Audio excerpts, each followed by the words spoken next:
Olá a todos, sejam bem-vindos. Nós vamos então simular uma aula para o nono ano do ensino fundamental, que seria sobre as revoluções na América Latina. Esse é um projeto de regência produzido para a disciplina de práticas pedagógicas, estágio supervisionado 4, curso de área do Centro Universitário Barão de Mauá. Bom, com certeza vocês já conhecem a Revolução Francesa, a Revolução Russa e todas as outras revoluções que foram feitas na Europa. Mas o que a gente sabe realmente sobre o nosso continente, sobre o continente latino-americano? Porque a gente fala tanto em revoluções da Europa, em guerras da Europa, mas muita gente ainda não sabe que a América Latina foi palco de algumas revoluções gigantes. E tudo isso é necessário para a gente entender quem nós somos, qual que é o nosso passado, por que nós somos assim, né? E aonde nós chegaremos enquanto continente, enquanto povo unido. Já que a América Latina é praticamente um povo só. Alguns autores dizem que a América Latina é território de povos, todos filhos de um mesmo doloroso parto. Então, todos sofremos igualmente, nós precisamos conhecer a realidade da América Latina. Então, para ilustrar todas essas revoluções, todo esse assunto que nós queremos introduzir, a gente trouxe aqui um recorte do que foram as revoluções na América Latina. Nós tratamos das revoluções na América Latina no século XX, lembrando que a América Latina ela nasce a partir da colonização europeia, né? A maior parte dos países da América Latina foi colonizado pela Europa. Então, quando nós falamos em revolução na América Latina, a gente tem que pensar por que elas aconteceram. Por que houveram revoluções? E para entender isso, a gente precisa primeiro voltar lá no começo, né, no que nós chamamos erroneamente de descobrimento, mas nesse achamento da América Latina que fez com que ela fosse um território de exploração. Então, desde que o Brasil é colônia, desde que a América Latina toda é colônia, né? México, Argentina, Cuba, Bolívia, desde a colonização, a maior parte dos países latino-americanos são pobres e tem o problema da pobreza, da miséria, da desigualdade. Então, a América Latina, a história da América Latina está ligada ao desenvolvimento do capitalismo mundial. Com certeza vocês já viram, se não em história, em geografia, o que é o capitalismo, né? As bases desse sistema, que é o sistema vigente nos dias de hoje, no Brasil e na maior parte do mundo. Então, o capitalismo, ele faz com que o continente latino-americano possa ser explorado, né? Econômica e socialmente, de modo que até hoje a gente vê as consequências da colonização. A maior parte dos países da América Latina é de países subdesenvolvidos, ou seja, países que não estão plenamente desenvolvidos, igual Estados Unidos, né? E todo esse subdesenvolvimento se deve justamente à colonização, ao nosso passado explorador, o passado onde o nosso povo foi explorado. E aí nós chegamos justamente para falar disso, né? Muitas vezes a gente fica vendo a história mundial, a história da Europa, a história das guerras europeias, e a gente acaba esquecendo de olhar para nós mesmos, para quem nós somos, para o território em que nós estamos localizados. Então, Brasil está inserido na América Latina. É parte desse sofrimento também. Não é à toa que nós temos diversos problemas, nós temos uma instabilidade política, né, que desde sempre, constante. E tudo isso parte lá do processo de colonização. Então, lembra de quando nós estudamos a colonização? Os portugueses, por exemplo, no caso do Brasil, vêm, né? Mas esse processo não acontece só com o Brasil, tá? É um processo muito igual com a maior parte dos países da América Latina. Os colonizadores, sejam portugueses, sejam espanhóis, acabaram por trazer muita dor, explorar nossas riquezas, ou seja, deixando os países da América Latina totalmente sem recursos, e ainda mais com o genocídio dos povos nativos, dos índios, dos povos indígenas, que acabam por ser praticamente eliminados em toda a América Latina. Alguns países ainda têm uma população que resistiu de indígenas, mas, por exemplo, no Brasil nós temos uma minoria de povos indígenas, e essa terra sempre foi deles. Então,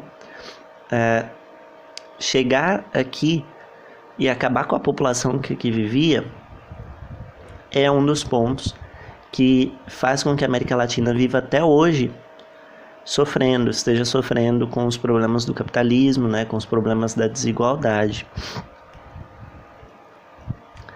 Então, a partir da colonização, né, que os povos indígenas começam a resistir, a gente tem também todo um processo de um povo que é pobre, que percebe sua pobreza e começa a criar uma resistência, uma ação em cadeia de resistência. Então a gente fala que a América Latina tem um povo que é realmente resistente, um povo que resiste. Mas, um adendo aqui, é importante, quando a gente fala de América Latina, a gente pensar só na história da América Latina. Quando a gente fala em revoluções na América Latina, a gente não pode pensar nas revoluções da América Latina falando, nossa, mas a Segunda Guerra foi muito mais impactante, é claro, ela foi mundial, é claro, né? Ou outras revoluções foram maiores, por exemplo, a Revolução Francesa foi maior, teve mais impacto, porque elas são europeias. Como eu falei lá no começo, a gente fica muito preso nessa ideia da Europa e a gente esquece de quem a gente é. A América Latina teve suas revoluções, sim, e todas elas foram todas elas tiveram algumas características que as outras revoluções nos outros continentes não tiveram. Então, a gente precisa observar a história da América Latina, sobretudo a história das revoluções na América Latina, sem um olhar europeu, com um olhar de gente que sofre, com um olhar de desigualdade, com um olhar de latino-americano realmente, de um povo que resiste. E aí quando a gente fala em colonização, a gente pode falar, mas depois teve independência, né? A questão é, quando que a independência de alguns países na América Latina começa a realmente existir? Quando que alguns países deixam de ser colônia e realmente vão estar independentes no sentido financeiro, né, no sentido econômico. E aí a gente vê, por exemplo, que essa dependência ainda existe. A independência ela é só formal, assim como foi no Brasil. A dependência de muitos países latino-americanos ainda existe. Muitos países ainda dependem de algumas potências, potências no sentido de países ricos, países desenvolvidos, para poder fazer alguma coisa, para poder ter alguma melhora, né? E aí a gente tem que pensar em tudo isso. Então vamos lá. Tá certo, a gente saiu do período colonial. Mas sai o período colonial e o que fica no lugar? Antigamente a gente tinha os escravos, as senzalas, tudo isso provocado pela colonização europeia. Hoje a gente tem as favelas, que não são muito diferentes dos centros de escravidão, né? Das senzalas. A gente vê que tem uma divisão realmente em alguns lugares, existem até algumas fotografias, que tem uma favela espelhada num prédio gigantesco. Eu particularmente não vejo diferença da Casa Grande para a senzala com as favelas de hoje e os condomínios gigantes. Existe então uma desigualdade, uma miséria muito forte, né, em relação ao povo latino. A gente acredita que todos os países desenvolvidos são bons, né, que são perfeitos, mas a gente não vê que realmente existe uma balança. Para que alguns estejam no alto, outros têm que estar embaixo. Não sei se vocês, acho que não, vocês não lembram, mas tem aquela música: o de cima sobe, o de baixo desce. Então, para alguém estar no poder, estar muito rico, estar esbanjando economicamente, alguns têm que estar segregados. E no caso, a América Latina é um desses países deixados à margem, sabe? Que a gente deixa de lado assim. Na visão do mundo inteiro, a América Latina é realmente deixada de lado. Só tem importância Estados Unidos e países europeus, né? Então, a gente vê que esses problemas do passado, esses problemas de colonização, esses problemas de escravidão, eles não terminaram. Eles ainda têm alguma coisa no presente. Por exemplo, as favelas, por exemplo, o racismo, por exemplo, a pobreza e a própria miséria, né? E aí, então, a gente conclui que, para pensar em revolução na América Latina, a gente tem que pensar no problema que foi a colonização, que explorou os nativos latino-americanos, e que essa colonização ela forma dois grupos distintos na América Latina, duas classes, que são formadas justamente por causa da colonização. Então, aqueles que têm a terra, têm o poder latifundiário, e os trabalhadores, os que trabalham para quem tem a terra, para quem tem os meios de produção, portanto são marginalizados, que ganham um salário mínimo para sobreviver numa família com 4 pessoas, pagar um aluguel de 700, 800 reais, sendo bonzinho ainda. Então a gente tem aqueles que exploram, que na América Latina principalmente são aqueles que têm terras, que nós vamos entender o porquê no decorrer da aula. E a gente tem os trabalhadores, as pessoas que sofrem, as pessoas que estão realmente marginalizadas por esse poder latifundiário. Como eu disse, para que uns tenham muito, muitos têm que ter pouco. Certo? E aí nós começamos a ver o que de fato são essas revoluções. O mundo todo começa um processo de revolução lá no século XVII, século XVIII, quando a gente tem a Revolução Francesa. E aí você começa a ver que o processo de independência da América Latina foi tarde, porque justamente as revoluções na América Latina começam no século XX. Ou seja, isso em 1900, a partir de 1900, enquanto o mundo já estava há 300 anos fazendo revoluções, a América Latina começa em 1900.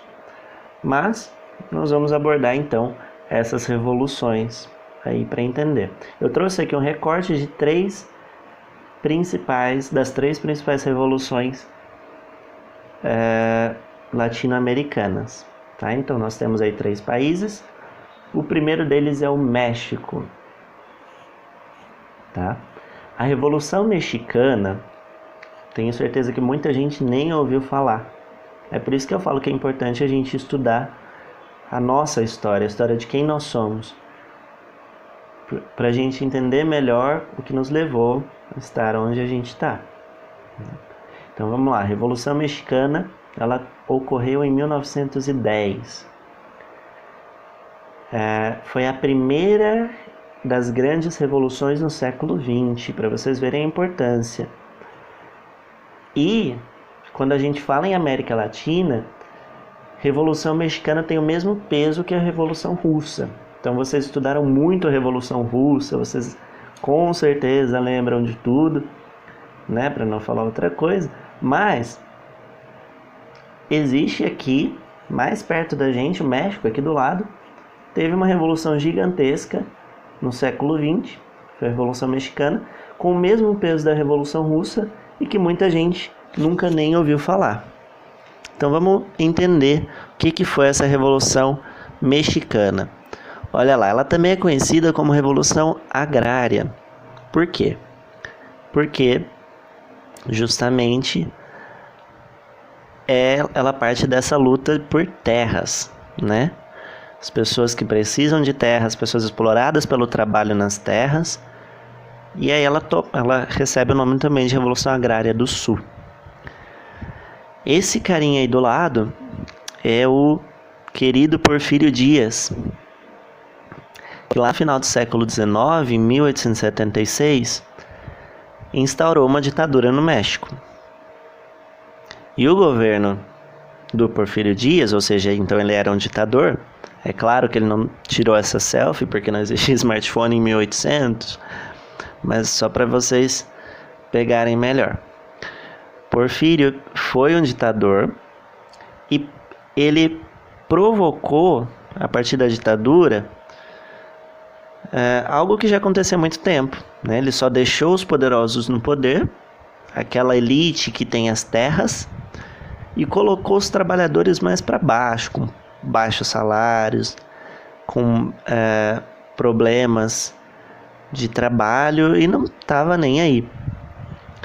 Então ali de 1876 a 1910 ele governa o México, ou seja, são quase 30 anos, aliás, mais de 30 anos na verdade, né? Que o cara se mantém no poder e olha como ele é reeleito, fraudando as eleições, tá? Então, o México passa por toda essa turbulência, esse problema aí, por conta de um ditador. E aí surge a oposição em 1910. O candidato à presidência também, o Francisco Madero, falou pro pessoal do México, que já não estava muito feliz, o cara chegou e falou, olha, vou fazer uma reforma agrária, vou dar condição para os trabalhadores, é como se hoje ele dissesse, eu vou aumentar os salários, vou dar terra para todo mundo, a gente vai ter uma reforma agrária com justiça e a gente vai acabar com a desigualdade. Mas para isso vocês precisam me ajudar a tirar esse cara do poder, Porfírio Dias. Bom, e aí o que acontece?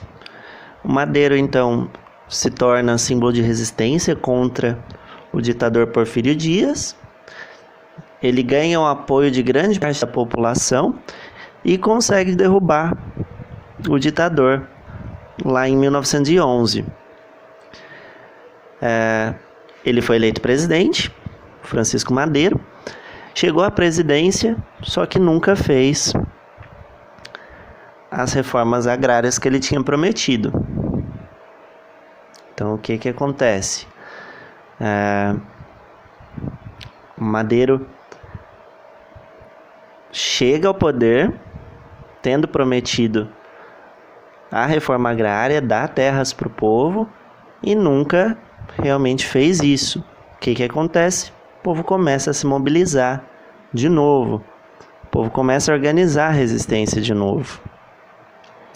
E aí surge essa figura, esse carinha que está aqui do lado, que é o Emiliano Zapata. Junto com o Pancho Villa, que é um outro carinha, o Emiliano Zapata, ele consegue juntar algumas tropas, né? Ele se torna o símbolo de resistência no México, símbolo de resistência contra o poder autoritário. Francisco Madero foi deposto pelo povo e assassinado pelo povo em 1913, acusado de traição porque ele nunca cumpriu o que ele prometeu. Imagina se fosse assim no Brasil, né? Depois, Madero morre, então, é assassinado, assume o general Huerta, apoiado pelo governo da onde? Dos Estados Unidos.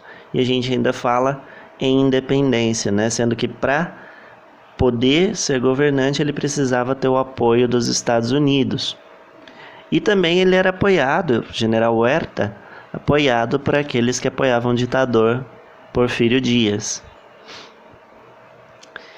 Bom, e aí o Zapata surge na história, símbolo de resistência, juntando o povo, falando, não, vamos atrás daquilo que a gente tem que ter direito, de terras, né? O Zapata, ele tem um exército popular com mais de 30 mil homens, e o Pancho Villa também lidera vários exércitos de camponeses e de trabalhadores braçais. Zapata e o Pancho Villa tinham algumas propostas que eram muito boas para o povo mexicano. Já que o povo sofria sem terra, o Zapata falava, olha, nós vamos fazer de tudo, né? Tirando as terras dos poderosos, tirando as terras da igreja, porque a igreja tinha muitas terras no México, reconhecendo o direito que os índios têm sobre a terra, né? E distribuindo para todos as terras, para que todo mundo tenha uma terra, tenha um lugar onde morar, e para que todo mundo tenha um lugar digno, tenha um lugar para sobreviver. E aí tem essa famosa frase que está aí do lado, né, que é do Zapata, quando ele diz, se não há justiça para o povo, que não haja paz para o governo. Lá no México, até hoje, ele é um grande símbolo de resistência. Já vou falar um pouquinho mais sobre ele. Então a Revolução começa em 1910. Em 1914, o Zapata e o Pancho Villa conseguem invadir a capital do México, tomam o Palácio do Governo, o que leva à queda do presidente Huerta, o general Huerta, né? E aí se estabelece um novo governo com o presidente Carranza. Mas o presidente Carranza também não era nem um pouco a favor do povo. Ele cria uma nova carta constitucional para legitimar o próprio poder e nada de ajudar os pobres, o pessoal que precisava de terra. E aí os revolucionários continuaram em situação de resistência, em situação de luta, apesar de não terem conseguido nada, tá? Mas o que vale aí é o legado do Emiliano Zapata, que fica para o povo mexicano. Então, Zapata foi assassinado em 1919, Pancho Villa em 1923, né? E até então, nada de terras para os camponeses, para os indígenas, para os operários. Quando Zapata e Pancho Villa morrem, o processo revolucionário do México chega no fim, mas não deixa de ser o maior processo de revolução do século XX. E a luta por terra ela se estende até os dias atuais lá no México, né? Até hoje no México, se eu não me engano, todos os últimos presidentes eleitos são presidentes que pensam no zapatismo, nesse movimento do Emiliano Zapata. Então, o povo do México nunca parou de lutar. É importante observar isso para ver que a gente também não pode parar de resistir, de lutar, que a gente tem que ir atrás dos direitos. Depois da Revolução Mexicana, a gente tem a Revolução Boliviana, em 1952. Então, para quem não sabe, a Bolívia fica ali, né, do lado do Brasil, faz fronteira com o Brasil, do lado do Chile, entre o Paraguai e o Peru. E a Argentina também, né? a Bolívia, ela tem uma revolução em 1952, que também é chamada de Revolução Nacional. Enquanto que a Revolução do México a gente chama de primeira grande revolução do século XX, a Revolução Boliviana ela é conhecida pelos historiadores como a maior revolução da América Latina, né? E por que isso? Por que é a maior revolução da América Latina? Nós vamos descobrir, né, o que aconteceu. Mas para isso a gente precisa entender o que levou a Bolívia a ter uma revolução. Então vamos lá, antes da revolução, antes de 1952, 80% da população boliviana vivia em áreas rurais, vivia nas fazendas, né? Os povos indígenas, que eram os nativos, que estavam lá antes da colonização, estavam inseridos obrigatoriamente no mercado das terras, estavam prestando um trabalho quase que escravo. E essa população de trabalhadores não tinha direito ao voto, era a maioria analfabeta e sem nenhuma representação política. Em contrapartida, existia a La Rosca, que é nada mais nada menos do que a elite que possuía as terras, que possuía tudo, todas as riquezas da Bolívia, enquanto o povo trabalhador, o povo indígena, o povo mestiço estava ali sofrendo um trabalho quase que escravo. Com tudo isso, não tem como não se revoltar, não é? Então, o povo estava insatisfeito, e isso eles estavam insatisfeitos não só por esses problemas que a gente já apresentou, mas também porque lá em 1932, na Guerra do Chaco contra o Paraguai, a Bolívia tinha perdido, tinha se esforçado em vão para perder e matar milhares de bolivianos. Então, ficou um grande saldo negativo para a Bolívia. E além do que nessa Guerra do Chaco foi revelado racismo, né, no exército, ou seja, as patentes altas do exército iam para quem era branco, para os soldados brancos. E as praças, o que a gente chama de praça, que são os soldados mais mequetrefes, né, aqueles que estão lá para morrer e matar mesmo, eram dados aos mestiços e indígenas. Então muitos dos mestiços e indígenas, por conta dessa separação, acabam morrendo na Guerra do Chaco. Por essas e por outras, em 1940, na Bolívia, cria-se o Partido da Esquerda Revolucionária, que é justamente para mudar tudo isso que acontece na Bolívia. Em 1943, então tem um golpe político-militar, né, com um modo de trabalho que é a pungueagem, que obrigava os índios e os camponeses a prestar serviço gratuito à elite, tá? Então eles tinham que prestar serviço gratuito e em troca eles ganhavam um pedaço de terra para viver e o mínimo de comida possível. Em 1946, o povo, já muito insatisfeito, invade o Palácio de Queimado e enforca o presidente da época, que era o Villarroel. Mas não adianta muito, porque em 1951 os militares tomam o poder novamente. Então vamos lá. Golpe militar, povo toma o poder, volta golpe militar. Nesse sentido, a gente vê que nós temos aí os indígenas, os mestiços que estavam sofrendo racismo e o povo operário, todos sem nenhuma perspectiva de direitos. Então, acaba ali que eles percebem, poxa, para conquistar alguma coisa a gente tem que se unir, né? Então, unem-se os indígenas e os operários, os camponeses, os indígenas, os mestiços, e dão início à luta armada de 1952, que na verdade é tido como o início da Revolução.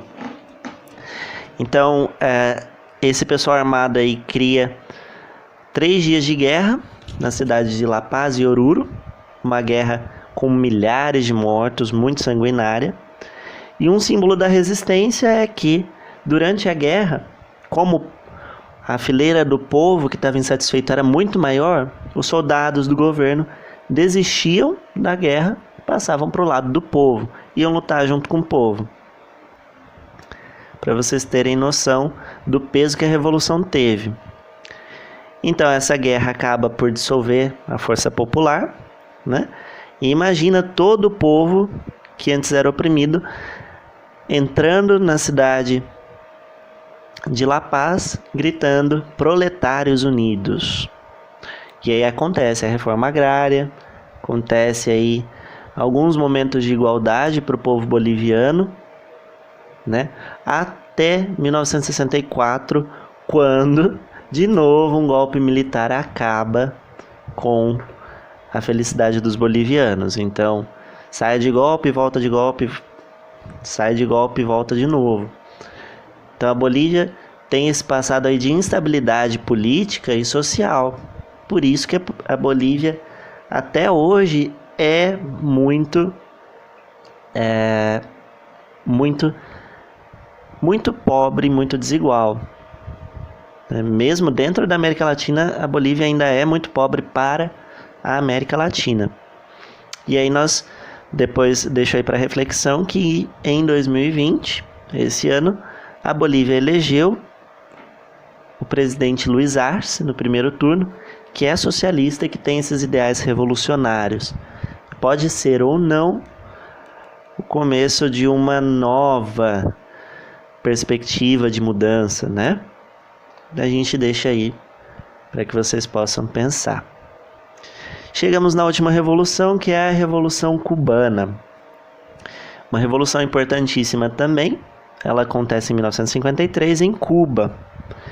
Cuba era um país que era muito dependente dos Estados Unidos. O que acontece? Os Estados Unidos ajudaram Cuba na independência, né? E aí, Cuba, que era dependente da Espanha, deixa de ser dependente da Espanha, mas a economia fica ligada aos Estados Unidos. Então, praticamente tudo que era produzido em Cuba ia para os Estados Unidos. Por exemplo, o açúcar, que era a principal produção cubana, 90% dele era destinado aos Estados Unidos. E a gente percebe, né, que se tudo vai para os Estados Unidos, o que fica em Cuba? Pobreza, miséria, desigualdade, fome.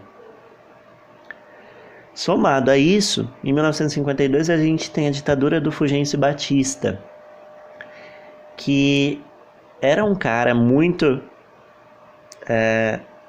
violento, um cara que não permitia que a imprensa se comunicasse, não permitia os meios de comunicação e que tinha apoio dos Estados Unidos. Só estava no poder também porque tinha o apoio dos Estados Unidos.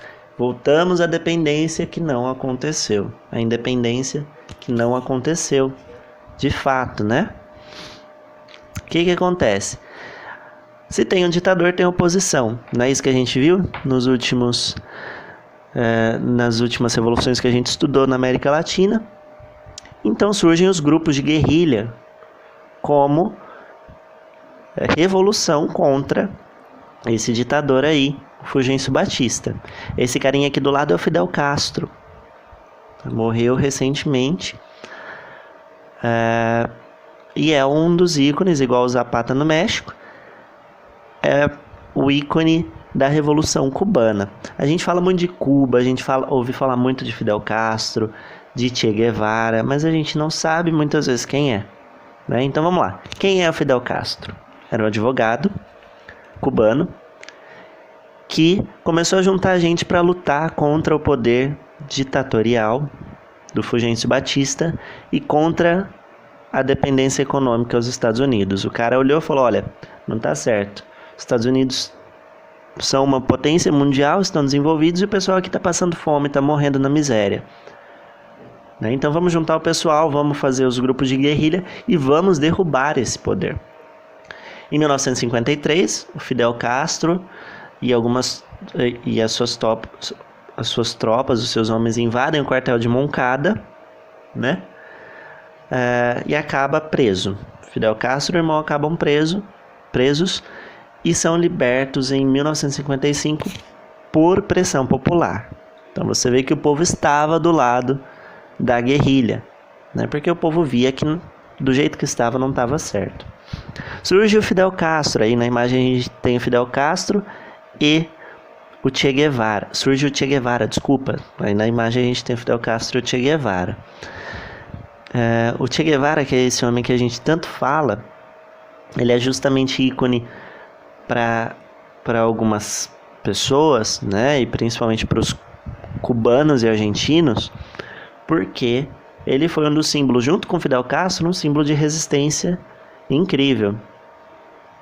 A gente tem aí, então, a revolução que começa a acontecer. Fidel Castro foi solto, mas não tinha total liberdade, né? Então ele se exila no México, e lá no México ele conhece o Che Guevara, convoca o Che Guevara para lutar, para resistir em Cuba. Che Guevara aceita, e aí o que acontece? Eles unem a guerrilha da Argentina com a guerrilha de Cuba, né? E assim o Fidel consegue voltar para o seu país, consegue voltar para Cuba. Em 1956, quando Fidel chega em Cuba com Che Guevara, ele foi surpreendido pelas tropas do ditador Batista e acabou sendo derrotado, né? 60 homens dele foram mortos. O que acontece? Ele não desiste da luta, nem o Fidel nem o Che. Eles instalam-se numa cidadezinha que chama Sierra Maestra, ficam ali escondidos, né? E o povo fala: olha, nós não vamos dedurar vocês, a gente não vai contar para ninguém que vocês estão aqui, porque eles eram perseguidos pelo governo, queriam derrubar o governo, então eram perseguidos. E aí eles começam a construir escolas, construir hospitais para que o povo deixasse eles ficarem lá, né? Então você vê que em pouco tempo de resistência os revolucionários já fizeram muito mais do que o governo em tanto tempo. Construíram hospitais, construíram escolas e conseguiram, juntaram mais gente, ficavam panfletando o dia inteiro, juntaram mais gente para as tropas. A gente precisa realizar revolução, então a gente precisa de gente, né? O ditador não desiste, continua batalhando contra os guerrilheiros. Em 1958, na conhecida Batalha de Santa Clara, o Batista manda suas tropas contra o Fidel Castro e o Che Guevara, mas ele é derrotado. Fidel Castro ganha essa batalha e conquistou a maior parte das províncias ali do centro de Cuba. Então ele já estava com um poder excepcional e fora o apoio do povo, né? O ditador acaba fugindo do país, ele sabe que ele perdeu, então ele sai do país e vai se exilar em Portugal. Isso em 1959. O que acontece? O presidente, que na verdade era um ditador, fugiu. Então a gente tem um exército que agora está rendido a Fidel Castro. Fidel entra na cidade de Santiago e fala: olha, a partir de hoje Cuba é um país socialista. No sentido de que Cuba vai ter, isso em 1960, né? Ele declarou Cuba socialista em 1960, mas ele começou a governar em 1º de janeiro de 1959. Ele quer dizer que Cuba vai ter igualdade. Em Cuba nós vamos ter pessoas com acesso à terra, nós vamos ter pessoas com acesso à comida, nós vamos ter acesso à educação e à saúde. E não vamos ter mais governos ditatoriais. E aí fica também a reflexão, né? Depois dessa revolução aí, organizada pelo Fidel Castro, pelo Che Guevara, o Che Guevara foi morto, Fidel Castro morreu de doença morrida mesmo, de morte morrida. Mas e aí depois da revolução, hoje, Cuba é referência mundial em educação e saúde, tá? Pensa na América Latina, que é um continente subdesenvolvido, Cuba quase zerou a analfabetização, ou seja, todo mundo em Cuba, né, ou praticamente todo mundo, 99% da população, é alfabetizada. tem acesso aos estudos, tem acesso à educação, além do acesso à saúde. Fica a reflexão, espero que vocês possam pensar mais na América Latina, pensar em quem a gente é, de onde a gente veio, e olhar para o nosso passado, sem esquecer do nosso presente, mas tendo em mente o futuro, para que a gente não abaixe a cabeça diante das repressões, das opressões. Ok? É isso. Obrigado, pessoal.